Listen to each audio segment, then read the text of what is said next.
So the other thing that's interesting is that when they were going after President Trump, particularly on the second indictment, I thought it was hysterical because the guy was out of office. The whole point of impeachment is to remove somebody from office. But let me go down a rabbit hole with you. The issues stemming from President Biden don't necessarily have to do with him being president. They deal with him being vice president primarily. Do you think that impeachment must contain concerns and charges relevant to the office that you currently hold, or can you go back in time? Meaning, in this case, we're going back and looking at, and are we establishing new precedent? Meaning, if this is the case and President Trump gets reelected, could we go back and look at him as a private citizen, maybe? My point is, I think a lot of Democrats would say, well, you're not actually looking at Biden for actions and concerns that he committed while president of the United States. We're looking at concerns while he was in office, both as a United States Senator, more importantly, as vice president. But I don't think it's just limited to that, because you got also what's taken place in the Justice Department.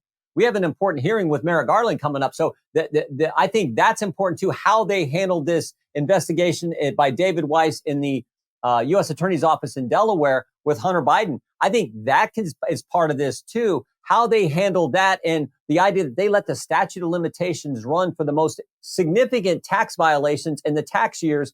But it seems to me they may have let that run because it dealt with Burisma, which has real implications for the president of the United States. So this is all part of his current administration. So I think it's both.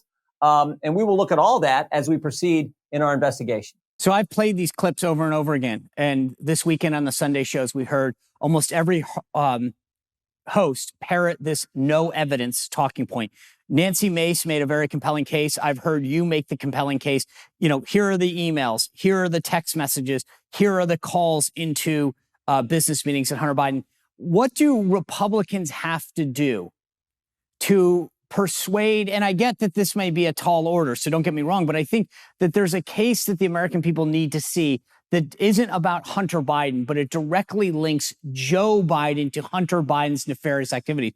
What do you and the other leaders need to show the American people to get them to understand that this does involve Joe Biden and not just Hunter Biden? Well, yeah, I think there's the whole package. There's the dinners, the meetings, the phone calls. The brand was, in fact, Joe Biden. That's not me saying that. That's right. Hunter Biden's business partner, Devin Archer, in a deposition under oath. There's 10% for the big guy. There's the WhatsApp message, which was the sort of the shakedown message that comes from Hunter Biden. He says his dad's sitting right beside him. So there's all that. But I think when you boil it all down, it's really 4 central facts regarding Burisma.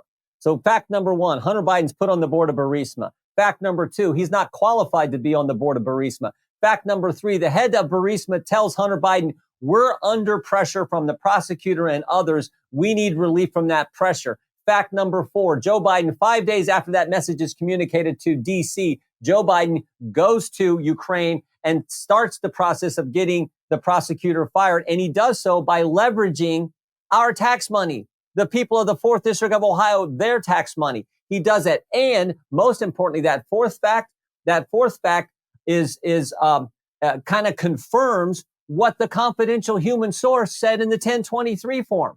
Now, if that's not compelling evidence that this family was benefiting from activity and policy preferences were done and money exchanged, I don't know what is. So that's what we're looking into. We think that is the kind of central to the matter. And then you add to it the layer of how the Justice Department handled the investigation and tried to make this all disappear with the plea deal and made sure that the statute of limitations lapsed for Burisma, the central facts of the case. So we got millions of dollars that we know of coming from these entities, China, Ukraine, Romania, I think Russia, others. You guys have put out these reports showing they're flowing to Hunter Biden, his associates, his other family members, nephews, godchildren, people who his Facebook friend. I mean, it's literally unbelievable. How important is it to show money flowing directly into Joe Biden's bank account? I mean, I don't, if you're looking at bribery, it doesn't have to be money coming directly to the individual. It could be benefiting his family. So, we'll see. But I do know that Chairman Comer is looking to get access to the banking records of Biden family members. So he's going to pursue that. He's got the SARS reports, which have given us a lot of information about the number of companies, the amount of money flowing to multiple members of the Biden family. ultimately he wants to get to the bank records, and he's going to pursue that as quickly as he possibly can. So I had Seb Gorka on the show yesterday, and he was respectfully critical of Chairman Comer's examples that he's using, right? And this gets back to what I was asking a moment ago. How important is it that we message the concerns that you're bringing up to the American people? Because the press, I mean, as I said, I mean, it is unbelievable how they are parroting the talking points of the White House. But at the end of the day, I do believe that it's important that the average American can understand why this process is happening and what the basic evidence is that you just detailed. So what do Republicans writ large need to do to make a stronger case that the person walking down the street in Ohio's 4th congressional district or Washington, D.C. or California says, okay, I may not agree with everything the House is doing, but here's what they have, or I heard this piece of evidence. What does the House in particular need to do to echo and amplify that message? Again, I think you just got to keep saying it and pointing out the facts. That's why I say there's 4 facts relative to Burisma, which I think are essential. There's the fact that the White House story has changed multiple times. First, it was he did nothing wrong. Then it was, well, he did nothing wrong. He may have done a few things wrong, but I didn't know about it. Then it was, oh, he may have did some things wrong, but I had no part of that. I wasn't involved whatsoever. And then it's like, oh, Shazam, I was on phone calls, dinner meetings, had a 2-hour dinner with the wealthiest woman in Moscow back in 2014. So it's like that story keeps changing. I think that's compelling in and of itself. But those 4 central facts and how they match up with what the confidential human source said and was recorded in a 1023 form that the FBI tried to keep from Congress, for goodness sake. Yeah. So that's pretty compelling stuff. And we haven't even got to the bank records that Mr. Comer is pursuing. So, okay, so part of the reason that allegedly McCarthy hasn't had a vote, and even if we do have a vote at some point to impeach him, you're going to need to win over some of your colleagues who have expressed concern. When you talk to them and make that case, here are the 4 points. Here's the White House changing story.